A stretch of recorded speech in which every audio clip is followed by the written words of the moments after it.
তোমাদের বেশি না 2টা প্রশ্ন করবে, 2টা প্রশ্নের যদি উত্তর দিতে পারো, তুমি একা আসছো আর এরা তো কেউ আসেনি, সবাই এরকম সবাই আছে, সবাই ঘুরে গেছে। না বেরিয়ে করা লাগবে না, সবাই আর কি দেখা যায় যে সবাই ভাগিয়ে যায়। তুমি কোন ক্লাসে পড়ো? ক্লাস 4। আসো সামনে আসো। ক্লাস 4-এ পড়ো না? তো অবশ্যই অনেক কিছুই জানার কথা। আচ্ছা বলো তো এই গাছ ইংরেজি কি? গাছ ইংরেজি ট্রি। তুমি বললা কেন? আমিও তো আছি। আছে না, যাক সুন্দর, একটা পারছো। আর একটা, আমাদের জাতীয় মসজিদের নাম কি? মসজিদের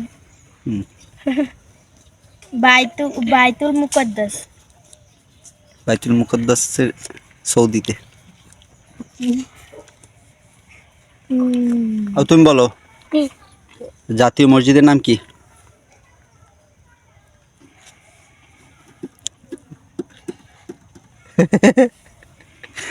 টাকাটা কিন্তু তুমি পেয়ে যাবে।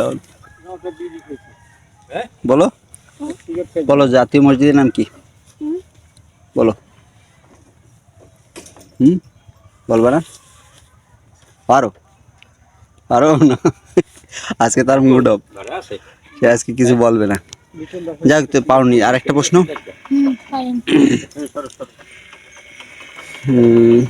কি প্রশ্ন করব তোমাদের? সহজ কি আছে 4-এর ভিতরে? 4-এর সহজ প্রশ্নই করা লাগে, কারণ তুমি আগ্রহী হিসেবে আসছো যেহেতু। হ্যাঁ, আর এই আগ্রহই ছিল কিন্তু ভিডিওর ভিতরে আসবে না, যার কারণে। আর এরা তো আসবেই না, টোটাল ক্লাসে পড়ে কিনা সন্দেহ আছে, এরা ভয়েই আছে। শুধু ভয় নাই তোমার, তাহলে তুমি লিডার বোর্ডে 1 নাম্বার। কারণ ওর ভয় করেন, ওর বাপ মা কিছু গবে না। হ্যাঁ ঠিকই তো আছে, সমস্যা কি? বা ভয় পাইলেও কি, লেখাপড়া নিয়ে কি কেউ ভয় পাওয়া উচিত? আরেকজন আছে রাতুল। হ্যাঁ, ভয় পাওয়া উচিত না। যাই হোক, আকাশ ইংরেজি কি বলো? আকাশ ইংরেজি স্কাই। তুমি কোন ক্লাসে পড়ো? ক্লাস 5।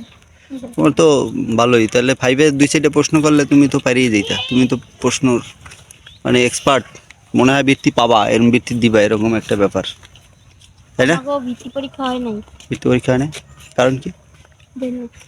ও যাক, ঠিক আছে, সবাই ভালো থাকো, সুস্থ থাকো। আর চকলেট খাওয়ার জন্য তোমরা যদি চাও আমার কাছ থেকে নিবা গিফট, নেবা না কেন? না নিয়ে যাও।